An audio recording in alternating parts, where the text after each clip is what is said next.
Hello and welcome home. Thank you for joining us here on episode 9 of the Welcome Home podcast, where we talk about the transformation from troops in boots to veterans in the civilian world. As always, I'm joined by fellow veteran and member of the United States Army, Dylan Sessler. Dylan, what do you want to talk about today?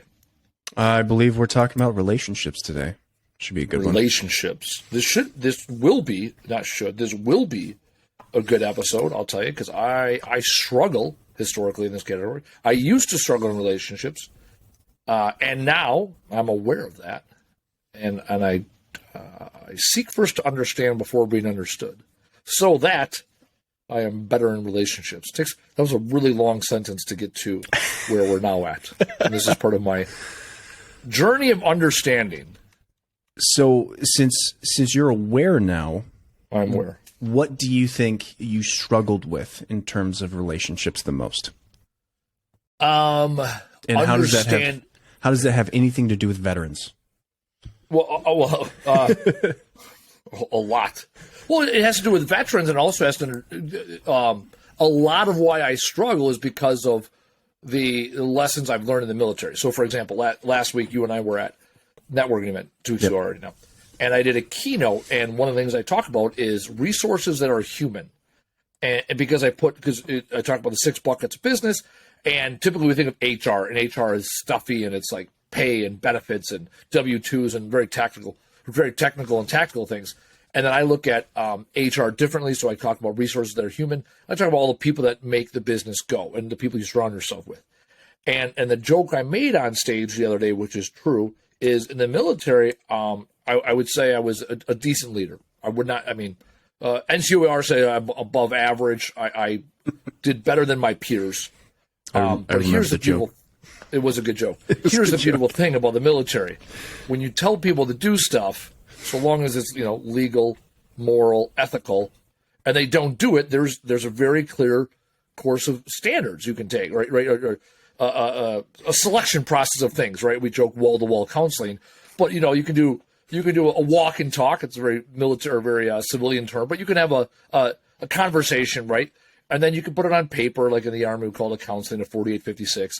That can turn into a letter of, reprimand, which I've received one myself, so I know that they work, all the way to non-judicial punishment, including Article 15s, and then to a court-martial, right? There's this standard way of doing things. Yep. In the civilian world, when you have those that are of the employ of yours, and you tell them to do stuff, and they don't like it, and then you say it at a higher volume because clearly they didn't hear you the first time, because there can't be any other acceptable reason, and you knife hand, then they can do this magical thing that I was unaware of, which is called quitting.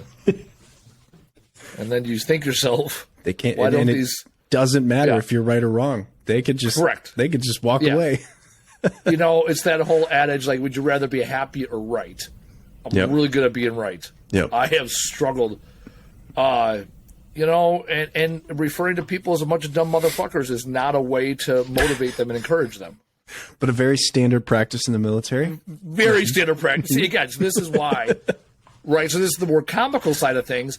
And also, I'd argue, right, when you're overseas, it's real simple.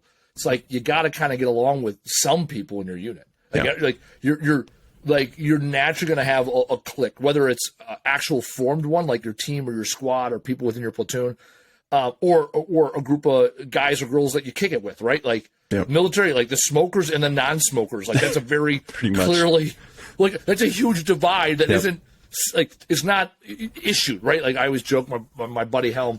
He's like I was issued my best friend, right? Because you're issued a battle buddy, and then it's like, all right, I guess we're best friends now, right? Because that's you want to hang out for a year. Yeah, like do you want to hang out for a year? We don't have a choice. And when we were overseas, I drove truck, so a lot of people, it's like whoever you bunked with, whoever you're close with, like like you literally could choose who your battle buddy was. Well, my battle buddy moved to another company. His battle buddy moved to another company. Right when we were in Kuwait, they asked for 10 volunteers in the company. And it just so happens our 2 battle buddies left, so we were literally stuck with each other. Like we had 2 conversations before we got to Iraq, and then we had Iraq together, and then we drove truck together. Not even by choice. Like we were the 2 kids that nobody picked. Like our best friends left us. Yeah.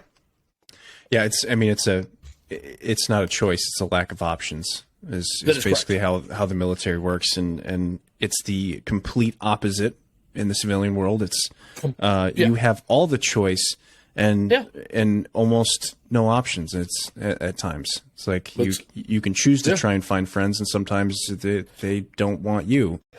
As a 39-year-old divorced male with a child, there's not a lot of opportunity for me to go out and make friends, that aren't weird. I actually, there's this, right? Like, there's this lieutenant colonel I know in the area, Army, infantry, lieutenant colonel, active duty, active component, 24 years, whatever.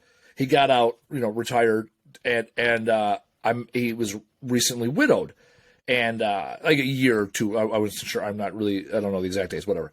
And we're at a networking event, and we're getting along just fine, sitting next to each other. And he leans over, he's like, "Hey, man, not sound gay or nothing, but you want to grab a beer sometime?" I was like, "Yeah, man. Like two men can go have a beer without having any. I can give you without any sexuality involved. Okay, I can give you my phone number, right? and it's awkward. It's awkward to So there's that part, right? The how do you make friends when they're not issue to you piece. Right. And then also, I struggled. I've talked about it on this podcast. I've talked about it very open. I didn't realize this. When I got back from Iraq in 2007, started working for a radio station in 2008. And then this girl that worked there, she was technically my boss, and technically we didn't know if there was a policy in place. Anyways, we started dating. And what she would say, it was radio. We worked in promotions. Like, you go to a bar for a couple hours, hang out, hand out, back then CDs or give away CDs and concert tickets. Yeah. Or go to a concert and, hang out with the band, do the backstage stuff and the meet and greet, whatever, right? So very cool, right? Very, very cool kind of vibe. And I came back, from Iraq, so it's very, not say counterculture, but definitely different, political beliefs than what I had for the most part. And anyways, whenever I would come back from drill, she would never want to hang out with me. And then finally I asked her one time, I was like, "Why don't you ever want to hang out with me like Sunday night when I got back from drill?" She's like, "You're kind of an asshole until Wednesday." She's like, "You're kind of in full," and I'm like, "That's fucking interesting." Yeah. Like 2 days of playing Army, right? 2 days. And I wasn't even like really committed back. I was an E4 kind of a still shit bag. And that's all it took. Yeah. And I've also realized, I think for me, and I think I've come up with a theory. It's like a 1-to-1, 1.5-to-1 ratio, whatever that is. Like, so if you're gone for a year, it's going to take 18 months to get back to a similar place, right? And so even for me, like 2 days of drill, it's like, Wednesday. Yeah. Wednesday, I'm not an asshole. It's like, oh, okay, so it takes, 2-3 days for me to be not an asshole. And then I also know 3 years ago, 2.5, 3 years ago, I had a counselor, and her focus was on relationships. And she was like, "Okay, Andy, let's talk about your relationships." I was like, "I don't have many. Like, I don't have a great relationship with my siblings. I don't have a lot of friends. I was not dating at the time. I'm not really dating now." And she said I was very stuck in my ways and very militant. I'm like, I'm not compared to military guys. I'm not that militant. And but it's this idea that itself, that defensiveness is relatively militant. I mean, I wear camel pants every day, but that doesn't mean I'm militant, I'm not fucking militant. I'm not fucking militant. But what it is like, I think of, right? I've been 19 years, I've been in the Army Reserves. And I think about other people that are, like, you got the totem, like, hoorah, like, Iraq, I served hat guys, right? The VFW warriors, God bless, right? There's that kind of type. Then there's also the guys that are, like, still doing PT 5 days a week, right? And they're all, like, in shape and disciplined and, waking up early individual, whatever, right? I think of that, like, an actual, more like an officer discipline type individuals, right? I don't look at myself as someone that's like really in the military outside of my company branding and the fact that I like to wear camel pants because they're comfy. That's it. Like, that's And again, to the outside world, like a lot of people I interact with, I'm the only military person they know. Yeah. And so it's like, so they have all these predispositions about me are there. So it's like, when I was talking with a relationship coach, she said, you have this idea that there's a structure to everything, and things have to go a certain way. I'm like, well, kind of, right? And so that's partially military, right? Because there's an expectation. And there's also like, the military, like we're taught, again, maybe it was just a lot of sharp classes. So non-military type sharp class is sexual harassment, assault, response or prevention. Yeah. Response and prevention. Yeah. So sexual harassment and assault, response and prevention. And now I think they've changed it to something else. Right, we have that. We have equal opportunity classes. Like we have all these classes that teach you to don't not to be offensive to people, essentially. And even when I was in Gitmo, I was accused of being sexist and racist. And I had 8 allegations, all came back unfounded. Turns out I was an asshole. Right, that's like it came back that I was a toxic leader because I was aggressive. I was like, all right, well, I'm good with that, right? And it worked out fine. Well, because the first sergeant commander got relieved eventually. Well, I was the one like, oh, someone's fucked up. Hey, have Sergeant Weins take care of it. I took care of it. And then one day they decided that wasn't such a good idea. And so I'll take ownership that absolutely I did not use the skills, the interpersonal communication skills that I learned in the military. I did not use the mass resilience skills that I learned in the military. At that point in my career, certainly, I was more of a fire and forget kind of guy, right? Knife hand, yell, repeat as necessary. Yeah. So that's it. A lot of people struggle, myself included, when they get back from whether it's a deployment or even a drill weekend or a couple weeks gone, or struggle in general. And I see that a lot. You read a lot of things, right? There's a reason why in the military has a higher divorce rate than non-military. Yeah. And it isn't all attributed to the stress of being gone, because there's other careers where people are gone and travel a lot. And so relationships is a relevant topic, and you're married successfully. I'd love to lead into you and see what it takes, right, to do both. Yeah. Well, I've struggled with relationships just as much as you have.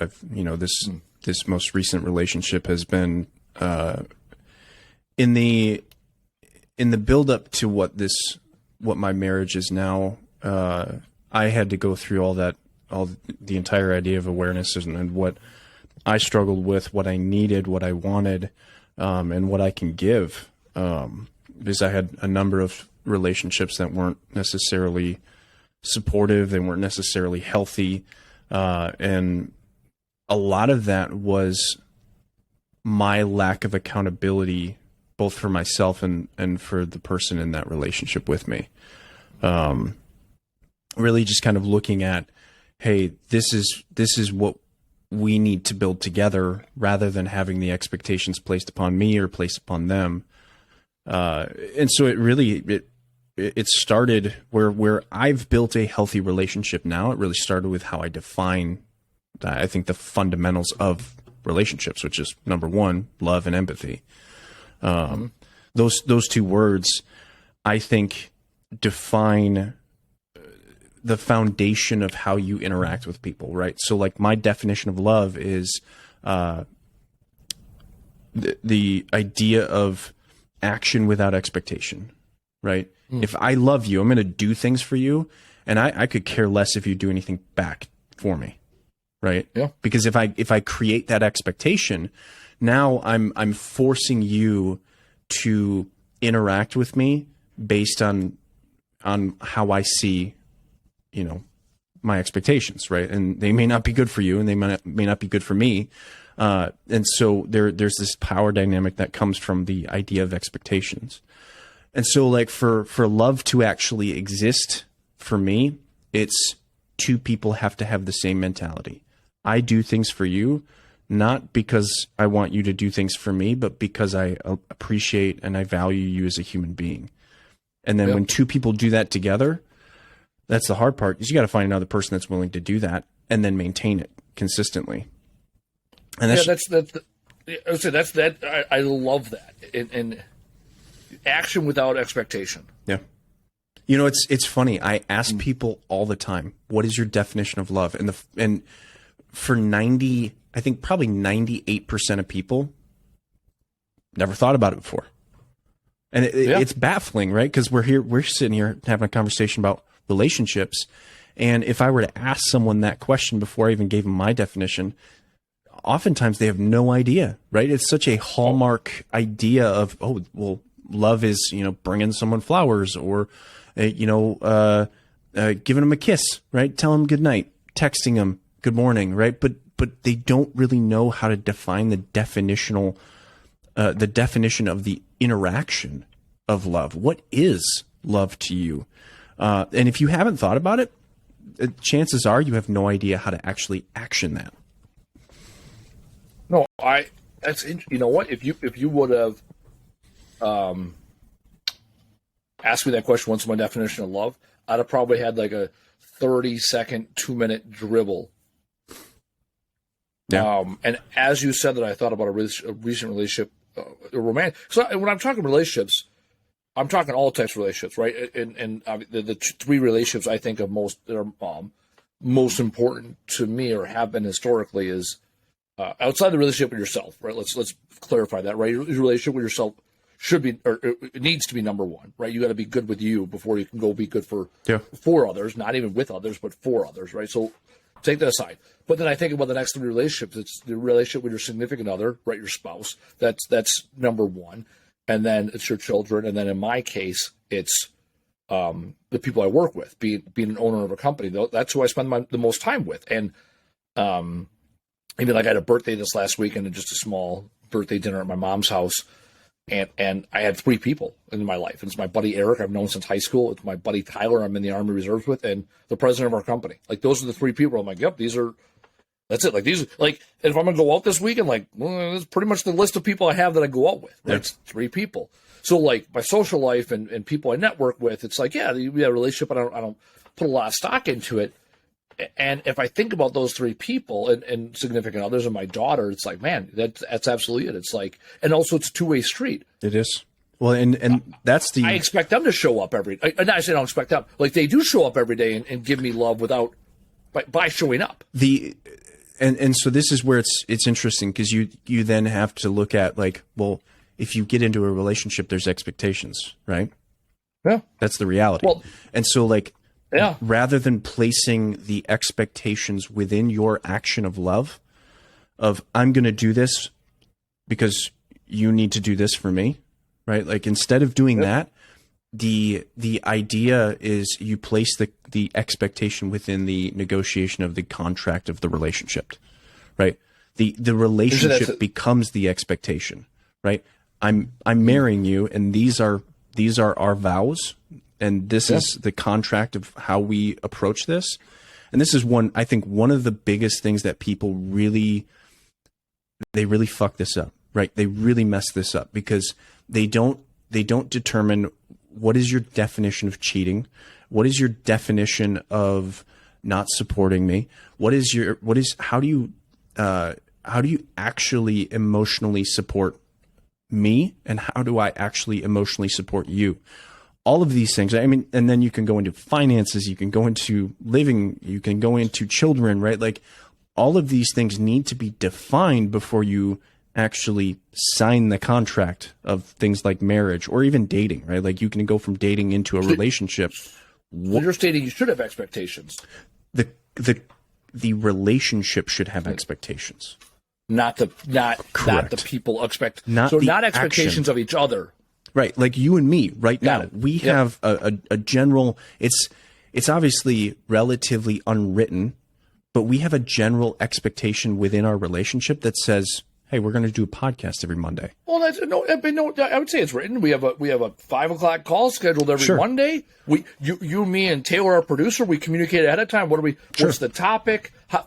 Or hey, if you got if you need to get going early, it's. Or not early, but like, hey, if we have a hard stop, like, those things are if you think that's right. You're not telling me what to do, and you're not holding me but you're saying, hey, for us, we have chosen to do this thing together, a podcast. And that's what do those parameters look like, right? And where this would fail is if one of us doesn't show up, right? Like, it would be. Or you show up and I'm like, hey, Dylan, I don't want you to say this or say that. And can you be sure to say really nice things about me and tell people I'm awesome? Right? Right. Like, Right, but there's also a general expectation. There's a general expectation that we're going to be truthful to our audience. So this is interesting. You brought this up. Yep. So I have another podcast, a Trash Talk Business podcast. A gentleman hit me up on Facebook this morning and was like, "Hey, I would like to be on your podcast." I'm like, "Okay, we have people on." He's like, "I want to talk about this one company," and I'm like, "Okay." He goes, "The only thing is, I want to be anonymous." And I was like, "Oh, we're 50 episodes into that podcast. No one's ever asked to be anonymous," and I'm like. Yeah, no, I was like, no, that you can't be anonymous. He's like, well, maybe I'll fill out your form with a different name because I don't want people knowing I was on your podcast because I might say things that could hurt me. And I'm like, yeah, this isn't a good fit. Yeah. Like I was like, nope. I was like, transparency is the key. And it was really weird. It's like, wow, he made that so simple. Yep. To not have a relationship with him. Yep. Yeah, and that's the idea here is right. Like you can. Yeah. You and me, like we can have a relative sense of appreciation and value to each other and do things. And then we can also look at this. And if it doesn't work out, that contract just doesn't exist. Right. If we decide like this doesn't work anymore. Yeah. And we can still maintain that idea of love. Right. And that's where the interesting thing is like divorce. Right. Yep. People are baffled by the idea that you can still be in love with the person that you divorced and still feel for them, still have emotions for them. Even after someone gets hurt, someone does atrocious things. But the reality is that love will always relatively exist. Even though the contract of the relationship actually falls apart. Didn't meet there. Well, you know this and other people know I broke up with someone I dated like 4 months ago and we've talked. We did kind of like a 60-day cleanse, if you will, of not talking. Mm-hmm. And then we've talked since then, and it's like we've had some great conversations since then. And I love her, and I know like hell I'm saying this to you and whoever was listening. And yet the contractual stuff didn't line up. Yep. Right. The expectations were not of. The expectations I had were only that she accepted me for me, right? And that was it, because that's like my expectations with everybody. And for a lot of reasons, she had expectations of what the man she was with would do or would say or how they would act. And it's like, well, that didn't work for me. Yeah. So I had Taylor, actually, our producer, bring this in. So this is a plaque I live by, and so it's sitting here. I'll just read it. For our listeners, it says, I do my thing and you do your thing. I am not in this world to live up to your expectations, and you are not in this world to live up to mine. You are you, I am I, and if by chance we meet, it's beautiful. Like this is what I live by. I truly live by that. Emily King, I follow her on relationship counselor. I follow her on YouTube. I think it's almost exclusively shorts I've seen of her. I haven't really seen her. She's the one, if you ever see her, she literally slides into every shot. That every one of her shots is her sliding into the mirror in her bedroom. She started on TikTok. Everything is short. Yeah, so she has no long form. Yeah, because I've seen her on Facebook. If I was on TikTok, I'm sure I'd see her. It's the same video repurposed, whatever. But one of the things, it's like a month ago, I saw one of her videos. She's like, hey, what's the number one thing you look for in a person, right? And they're like, the traditional answer is trust and love and sexual attraction and whatever, right? Good family life, and they're kind to old ladies. And she goes, but you know what really the best thing should be, or the number one thing is? Low expectations. And it hit me. I'm like, wow, like that's really it, because you're meeting them in the middle. And like that saying says, like, you are you, I am I. And when we meet, it's beautiful. And the expectation is, hey, I expect you to show up and be you. Then I can choose whether I want you in my life or how I want you in my life. Yeah. So, like, speaking about my ex, it's like, okay, we dated for 2 years. And after 2 years, it was determined by both of us that the way that we were operating didn't work. Yeah. For a lot of reasons. And we can say a lot of reasons, not like 700 reasons, but a few very critical reasons. And now we operate in a space where we still love each other, we care about each other, and we're not in a romantic relationship, because that doesn't work for us right now. So it does remind me, years ago, it's like 15 years ago, of all things I remember this. I was at a wedding. I remember I was like 21 because I ended up having to buy beer for people later that were under 21. But I was at a wedding. It's a Lutheran church right on 107th Street in Milwaukee, right near my house I lived in for years in the Northwest Side. Anyhow, the pastor was talking about marriage and how marriage is a triangle, right? It's the man, it's the wife, and then God. And as they both get closer to God by way of a triangle, they get closer to each other. And of all analogies I've ever heard about relationships, I'm like, that's the one that like struck me as the simplest one I understand. I think about things visually, I think about things simply, and it's like, yeah, it's like for you and I, like if we're both striving to make this a better podcast, we're going to naturally get closer together. Mm-hmm. If you're in a romantic relationship with somebody and you can both say, okay, this is the life we want to live, the contract, how do we get closer to the contract, right? We have these hard and fast things we both agree on, right? And now I'm not holding you to expectations, you're not holding me. We're both holding ourselves accountable to what we both agreed on at one point. Yep. And it's what's interesting is if you make that transactional, that's where the danger is, I think, is when you make what transactional? The action of love first, right? So like when I approach, how am I showing up in terms of giving my love, right? It should be charitable. It shouldn't be transactional, right? I want to give love. I think love is a one-way street done both ways, if that makes sense, right? So like me and my wife, I love. It's a give, right? I give to her, right? She doesn't in turn give to me because I'm giving to her. She just gives, right? And so that reality is it's two one-way streets kind of cycling into each other. And through the contract that we build, right? Because you do have to build it. You can't expect it to just be understood. And that's where I think people, again, make those mistakes is if you don't build the contract, it can easily become transactional. Well, she didn't do this for me, so I'm not going to do this for her. I'm going to punish her for not doing this, right? And so it becomes transactional because you're looking at the contract and saying, well, they didn't do it, right? And this is where, on top of low expectations, I think empathy is the number one, to me, it's my opinion, the number one most important thing in any relationship, is because at any one point, one person is probably going to be able to give more than the other. And I can just look at my last, 6 months or so, right? I went through ACL reconstruction in November, like right before Thanksgiving. It has been a rough 6 months for me, right? Physically, emotionally, mentally, everything that I could possibly think of.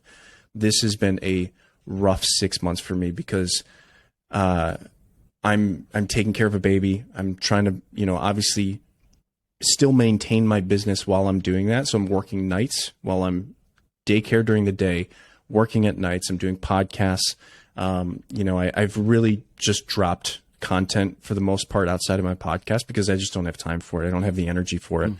And I just don't feel like I'm in the headspace. And so my wife has been so influential in giving me the empathy, giving me the support. And I still try and give to her, but I can tell you right now, I'm not giving as much as I used to because I just don't have it in me. And we've talked about this, and it's so necessary to understand that sometimes one person's going to give more than the other. And if you make that transactional, that builds resentment. But the reality is you need to be able to have the conversation. You need to be able to have the empathy to say, I'm struggling, and have the other person receive it and say, well, let me help. Right. Yeah. And that doesn't mean that they're taking on a burden of any kind. It's, hey, let me support where I can. And there's going to be times where I'm going to be struggling and I need you to, fend for yourself a little bit more, or ask someone else for help, or give me a break, right? Like, it's the ability to empathetically have these conversations together and not feel like you have to take on the burden on either side of the relationship is the most profound thing that you can have in a relationship.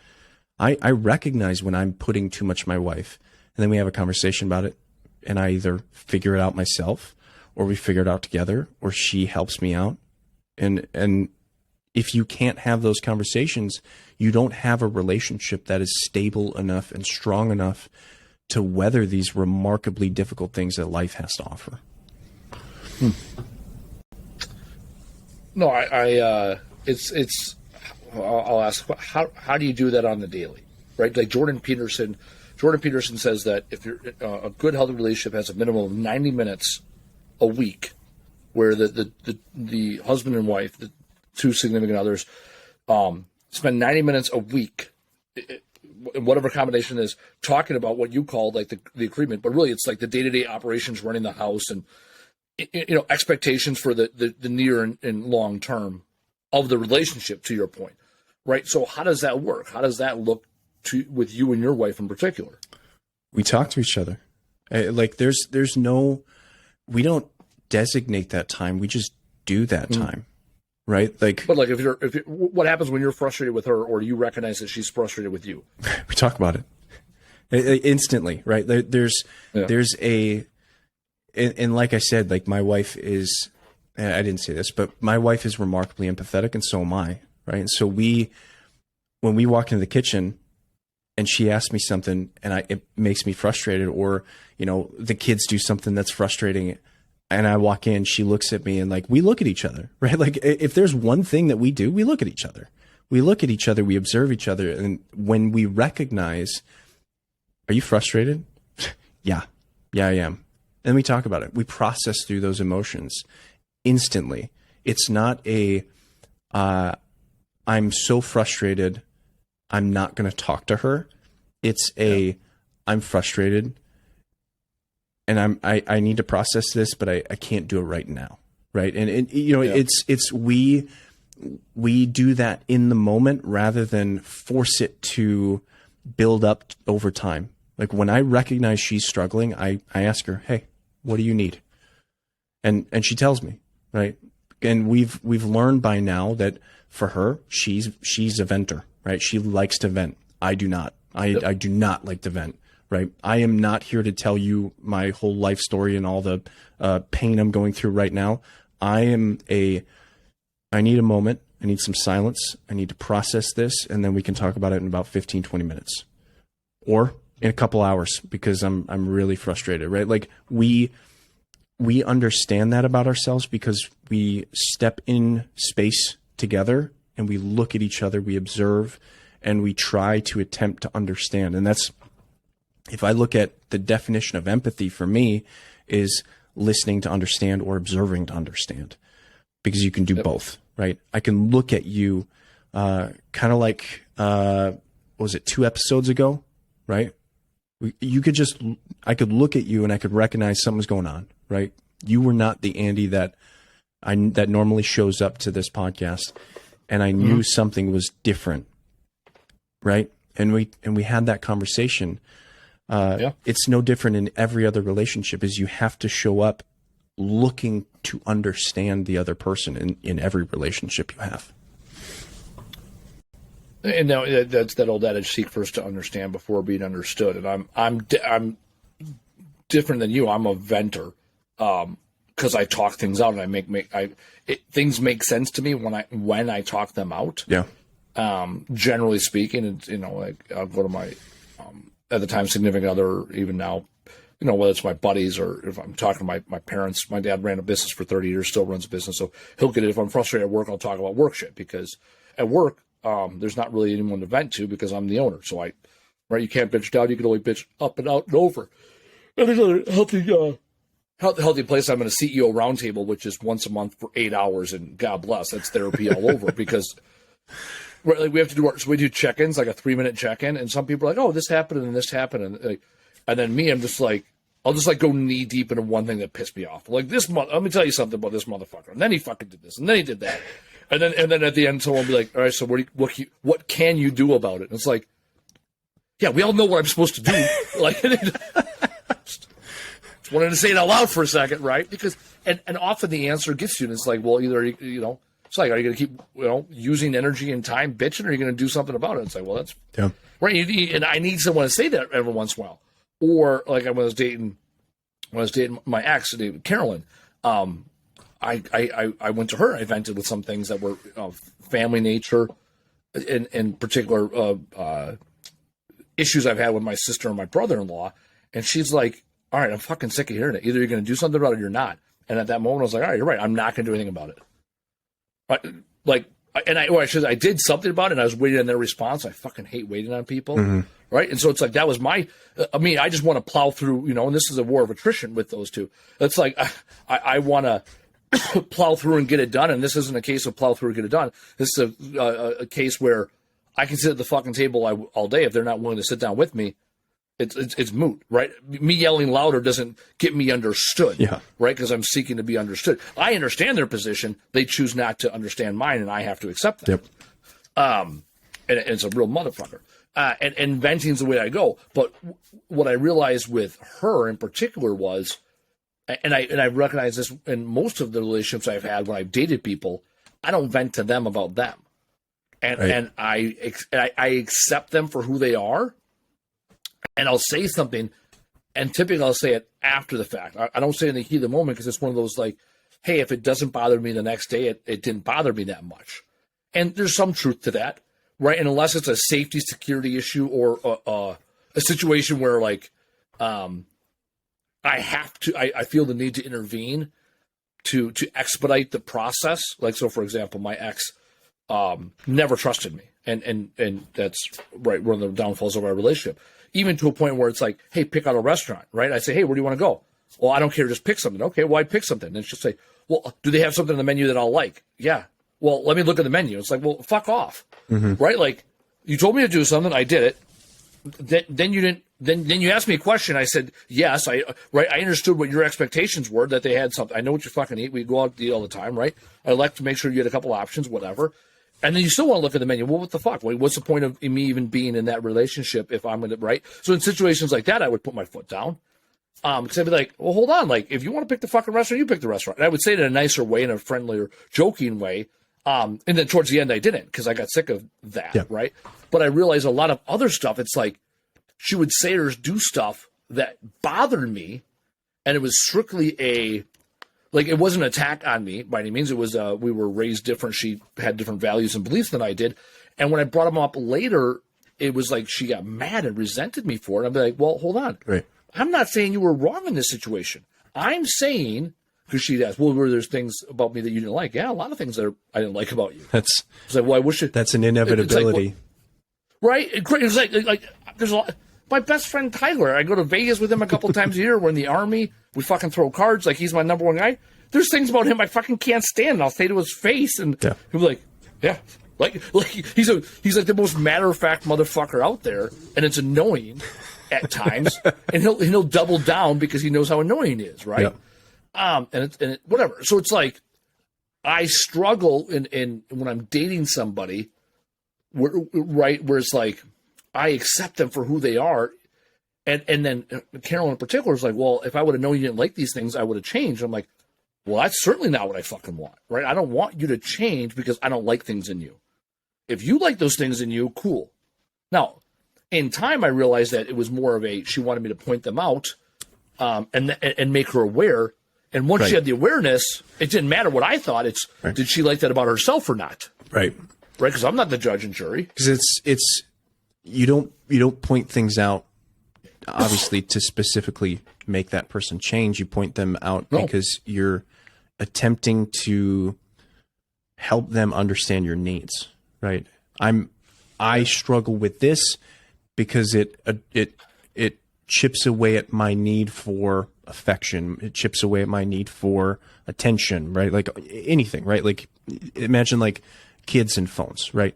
If you're on your phone all the time and your kids are constantly like, hey, I want to spend time with you, right? That is them trying to address their need for attention from the parent, right? And if you don't give it to them, obviously that need for attention then transitions into something else, right? It's no different in a relationship, right? Yeah. You, by not addressing issues that you have in a relationship up front, what ends up happening is you transition into, I'm not going to address this because I don't want to hurt feelings. But then that transitions into resentment more often than not. Yeah. And that resentment then builds, it grows, it develops into something that is relatively uncontrollable and typically ends the relationship. And so what you want to do is you want to create the safety to have conversations about the things that you struggle with the other person. Because like I said, it's an inevitability that you're going to not like something about each other. Mm-hmm. You know, I can be harsh sometimes, right? That's one of the things that my wife struggles with, is I can be very, no different than your friend, probably very matter of fact and very pointed and like, hey, you messed this up. You were wrong.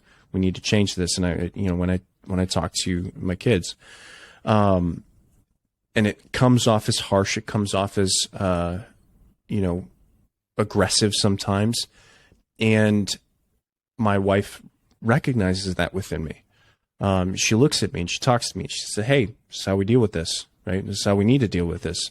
Yep. And sometimes she'll look at me when I'm being that person, right, in the moment and say, just put her hand up, right?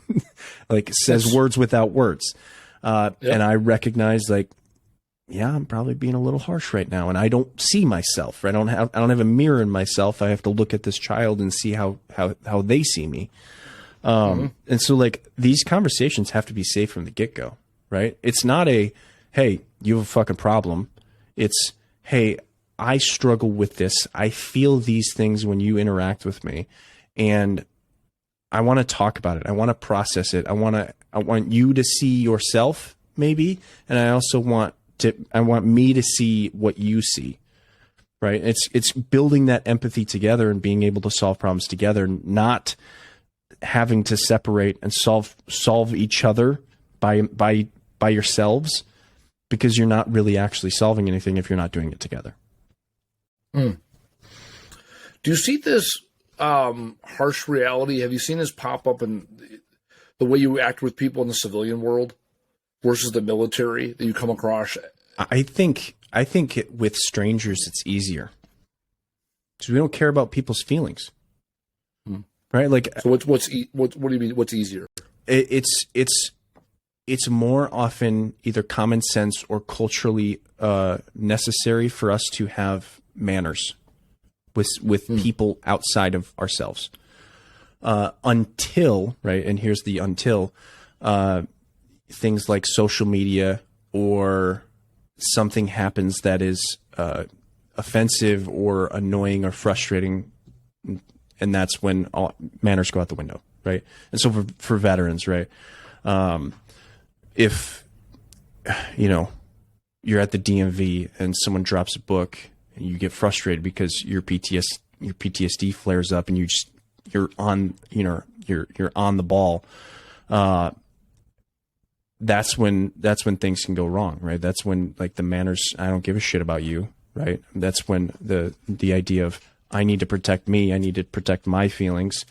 But typically, I actually think it's easier with people that we don't know to have conversations about, hey, I have an issue. Whereas I think if there's the hardest place to go with this in any relationship is probably parents. I think your parents are always going to be your hardest relationship because that's who taught you how to do these interactions. You're saying your relationship you have with your parents is the hardest? Yeah. Because think about it this way. If your parents never taught you to actually solve problems together, where you and the parent sit down, we process emotions, we process feelings, they talk about, hey, I messed up here, and they have you say, I messed up here too, and we come together and have those conversations. More often than not, it's the opposite. You're wrong. Figure it out, right? Fix yourself, right? That's the parent to the child. And you grow up with that, and you look at all the people around you as in, how did your parents teach you to interact with relationships? Well, if they taught you the wrong way, then you're going to come to a point where maybe somebody like me teaches you, hey, maybe that's not the healthiest way to do things. And then you start looking at your parents and they're like, how do I tell them that? That's usually the hardest one that I see. Yeah, I mean, I almost think, first thought I have is, I don't disagree with you. The way that, the way that you learn to interact with the world has a lot to do with the way that you either A, saw your parents do it, or B, the way that your parents interacted with you, right? Some of the best habits and worst habits I have are from my parents. And even to this day, when I'm not sure how to take something, I talk to both my parents daily. We have a really good relationship now. It wasn't always that way. And I'll bounce ideas off them, especially when it comes to work things. I'll bounce it off my dad because he's owned a business for 30 years. When it comes to relationship things, I'll bounce it off my mom because she's the one that keeps the family together. I mean, it's not a simple job for my mom, considering right. Our family's not close naturally, and however much we're together is a direct result because of my mom's efforts. Yeah. Moreover, I think here about my daughter, right, and showing her what healthy looks like. And I'll be honest, I think my daughter does a great job of showing me what healthy looks like. Because she'll be the first to say, hey, like this weekend, for example, we were going somewhere and she's like, are you coming with me? I'm like, yeah. She, in her head, she thought I was going to drop her off. We're going to go take a look at a farm that had animals, because we're thinking about getting animals for our farm. I was like, oh, let's go take a look to see what this looks like, this setup. And she wanted to verify that I was going to be there with her, that I wasn't going to drop her off for, so she wanted to spend time with me. And then later in the day, I noticed it. I was like, hey, do you want to do this? Do you want to do this? And she was really distant from me. And I finally was like, because I'm a very no iPad kind of dad. And I was like, hey, I said, do you just want to chill for a little bit? She goes, yeah, can I just watch my iPad? And I'm like, yeah. Like she wait. And then she watched her iPad. She was on it maybe half hour, 45 minutes. And it was like 4 or 5 o'clock, whatever. And I knew we were going to have dinner a little bit. I'm like, yeah, she can be on her iPad. I ended up going, getting in front of my computer and working. And then I could hear her giggling in the other room. And then a half hour, 45 minutes later, I go, hey, you ready for dinner? She goes, yeah, let's have dinner. Like she really was like, hey, I need time and space. Mm-hmm. She didn't say that. Hi, Dad, I need 45 minutes alone because it's been an exhausting weekend and a lot of social interaction. Yep. Right, but it's like Saturday all day from 11 a.m. till almost 11 p.m. we were with other people. By Sunday afternoon, she was like, yeah, I don't want to do stuff. I'm like, do you want to go sledding? Do you want to do puzzles? Do you want to, she wanted to sit there and veg out in front of her iPad. And to me, like, we're at the house anyway. It's like, that's like me sitting in front of the TV, right? She doesn't even turn the TV on hardly because she's 8 and cable's not her thing, right? Yeah. And the iPad is how she checks out and entertains herself. So that chart to me is really interesting. And to me, the relationship I have with my daughter is a top priority for me. And I think back to the relationship I had with my dad and what I would have wanted for my dad in particular. And it's like, I want to give all those things to my daughter because my dad, he prioritized work and things over the relationship with his kids, yeah. Right? Like, I always saw him, he had a great relationship with his customers because he did home remodeling. It's like he knew, from my perspective, he knew his customers and his customers' kids better than he knew his own kids. Yeah. For what it's worth, right? And so with Penelope, it's like, I make a point to make sure she's number one and also not give into all her needs and wants and desires because that ain't how life is. Right. You help her determine what are her actual needs versus what are her actual wants. Yeah. No. Yeah. And also being responsive, right? Like, like she, it's like a month ago she was home and I had an all-day meeting on Friday. And I picked her up on Thursday afternoon and I explained to her that, hey, you're going to be with Grandma all day. You guys are going to do cookies and this and this and this. And it's like, it wasn't explaining that she has the opportunity to do all these things. Like she was excited. And then her and I took her to a water park that night. So it's like, okay, she had an all great day with Grandma. And I explained to her I had meetings and she's going to be doing this stuff. But it wasn't like, well, you're second. Screw you. It's like, no, I found something you really, really want to do, right? Because I asked her, what do you want to do this weekend? And it's like the same 3 answers every time. It's bake with Grandma, hang out with my cousins, and do puzzles and games with you. It's like, all right, so long as I schedule those things, we have a good weekend. Yeah. so happens I had to front load the cookies and cakes with grandma because it was most advantageous to my schedule, selfishly. Yeah. Where with my dad, it was work was always number 1, 2, and 3, right? Because it's the old adage, I got to put food on the table. Yep. You know, and then, and hey, what do you want to do, Andy? Wasn't ever a question. Now, I was raised with 3 other siblings, and, you know, my parents were together, they're still together. You know, with my daughter now, I see her typically once a month. It's like, yeah, I really dedicate those 2 or 3 days or a week, however long my time is with her, really dedicate that time to her. And if she lived with me full time, maybe I wouldn't be so intentional. Yeah. Yeah. I mean, it's always that's a majority of my work is evaluating and trying to understand what was your relationship with your parents, because it's such a profound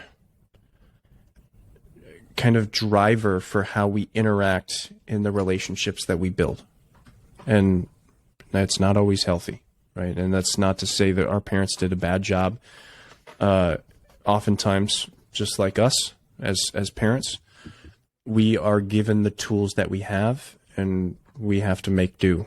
And I think the healthiest parents that I've kind of learned about typically start with the concept of accountability. They have that concept of accountability of like, yes, I made mistakes, and they don't attempt to make themselves look like a hero. They don't attempt to make themselves look any better than they need to. They just say, I made a mistake. I recognize that.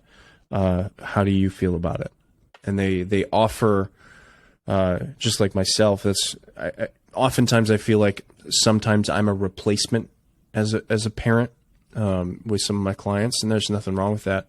But there's this opportunity that parents making their relationship with their child safe allows that child to learn in a capacity that a parent that doesn't create safety doesn't allow, right? They learn different things, and not to say that's good or bad. It's just you learn different things when you have safety within a parent versus no safety within a parent.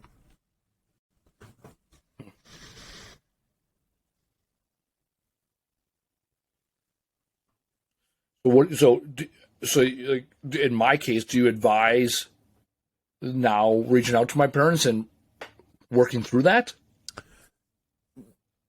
I think that's up to you. I don't advise people what to do about their parents. I evaluate.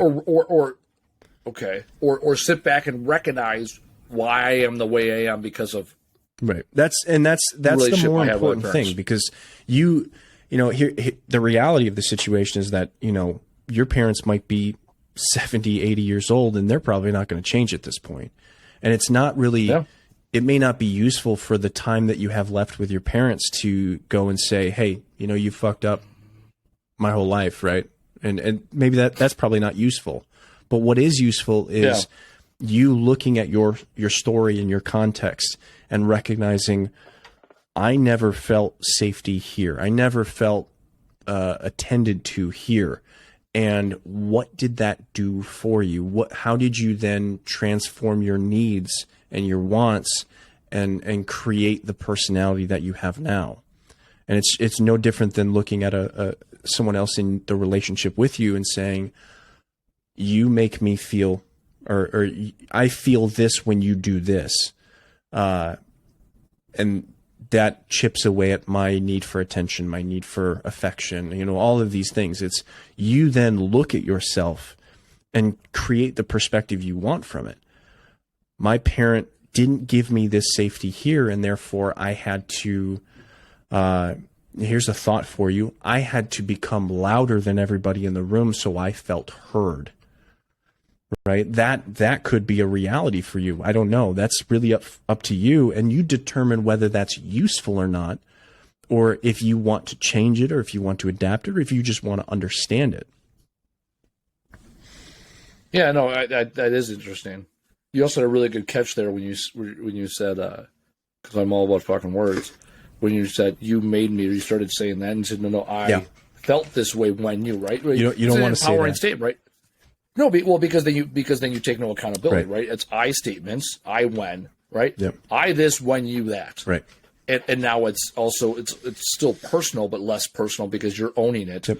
You're owning your side of the street, right? My mom always says, right, keep your side of the street clean, and one of the ways you can keep your side of the street clean is by sweeping up the fucking litter and throwing it away, getting rid of it, or putting it on the other person's street, right? Like, hey, I don't want your shit blowing this way, right? Like, so when you do this, this is how I feel. So I'm going to give it back to you, and you can choose to fucking throw it back across the street at me or not. So that was a good literal catch there. Yep. Because that's what it comes down to. That's where a lot of relationships do fail, is when, to your point, people are either unaware. That's probably, I would argue, the biggest issue. People are unaware of how they show up to everybody and their significant other, or they're just the other person in the relationship, whatever the relationship may be. They're either unaware or unwilling to move the needle or change. Like, to the point, my parents are both in their mid 60s. I accept them and I love them for who they are. And I also have to set boundaries. Because when I set boundaries, now to your point, I've established a social contract. Like, hey, if we want to have a relationship, this is what a healthy relationship looks like to me. And if it's not important to you, well then, right? Yeah. What the fuck are we citing here? Right. Right? Like, I think about my dad, for example. My dad, I accept the fact that if I tell my dad, hey, in 2 weeks from now, this is a thing that's going on, I accept the fact that I have to call him 7 a.m. the morning of and remind him. Accepted that about him, right?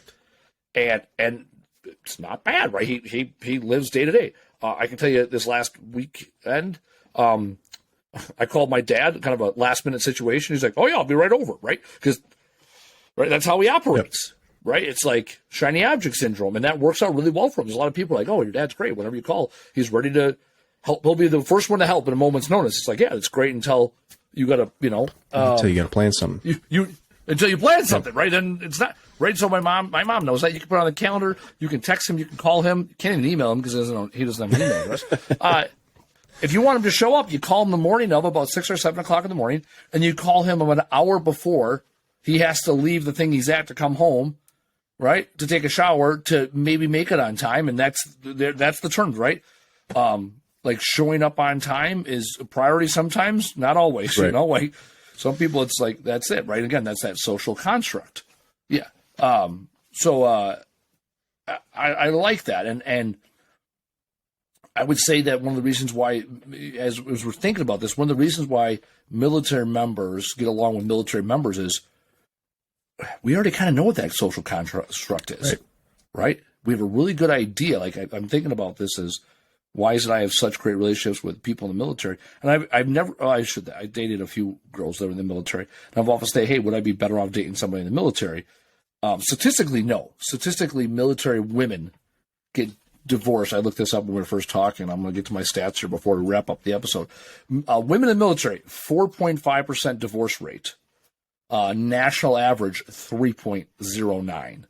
No, sorry, 1.6. Sorry, I'm sorry. Thank you for your patience. Here's the numbers. 1.6 is the average divorce rate in the United States, in 2019, according to Lending Tree. Mm-hmm. Military members, 3.09, almost double the national rate. Yep. Women in the military, 4.54. But here are your top three. I'm going to give you top three, bottom three occupations. I was going to make a game out of this, but we're short on time here. So top three occupations of divorce rate: bartenders, number one. And then it's wait staff and home health aides round out the top three. And then the lowest three are clergy, not a huge surprise there, farmers and ranchers, and physicians. It's interesting. There you go. So military, we do not make the top three. However, we're up there, right? So it's bartenders are high for women and men. Then heating and cooling mechanics are high. Interesting. Which is interesting. And then it says receptions, clerks, land in the second for men, the divorce rate. So anyways, there's your by profession. Either way, military members high, women in the military even higher. That's the data. Don't come yell at me. All right. Yeah. No, I find what I find interesting is kind of what that last thought I had. I guess that'll be my takeaway is that social construct, and that's why I'll make this argument now that the military members, why we get along or seemingly get along, because we have a pretty good idea of what that social construct is, that unspoken part of what the expectations of the relationship are versus name that civilian when there's not much to latch onto. Right. That's really interesting. And then again, we talked a lot about significant other relationships or relationships with parents and their children today. The principles, however, are relevant with all relationships. Yeah. I think the interesting thing that I'm gonna take away is just actually what you just said is just how laid out that contract is for members of the armed forces, because you can step into a bar with a Marine or a Navy man and have a whole conversation generated around just military service and know what each other are talking about and feel comfortable with each other. And if there's an understanding that we can take away from that is the military built that contract for us, right? They did the labor, right? Here's the rules and regulations. Here's the FMs. Here's the TMs. Here's the ATPs, right? Like here's all of this stuff. You can read it, right? And we can also talk about it. And I'm going to give you all the classes to make sure you understand it. When you go home at night, you also have to create the rules. You also have to create the understanding of what this fundamental structure of the relationship looks like. Whether you write it down or not is really up to you and your partner.